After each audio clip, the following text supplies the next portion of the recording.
U hrvatskom ustavu piše da svaki hrvatski građanin ima pravo na plaću i na dostojanstvo. Vi primate plaću od 870 eura u državi gdje je Nutella dvostruko skuplja nego u Njemačkoj, gdje je plaća trostruko veća. Je li to dostojanstvo? Nije! Ovo stanje nije normalno. Oni krše zakon, oni krše vaša ljudska prava, oni vam gaze dostojanstvo, oni krše ustav. Na njihovoj strani su grijeh, pohlepa i lopovluk, a na našoj strani su zakon, pravda i istina i zato ćemo pobijediti.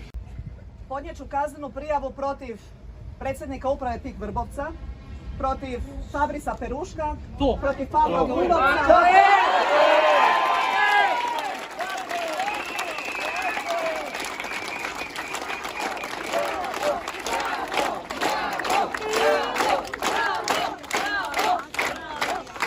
Protiv premijera Andreja Plenkovića zato što vam se ovdje narušavaju elementarna ljudska, građanska, radnička i sindikalna prava. To niko nema pravo.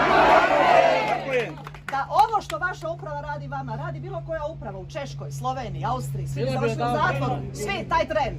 Tako će biti i ovdje. Hrvatska će se preporoditi kad promijenimo sve one koji su u upravljačkim pozicijama, a velika većina od njih završit će u zatvoru. Bog vas blagoslovio, čujemo se, vidimo. Tu sam!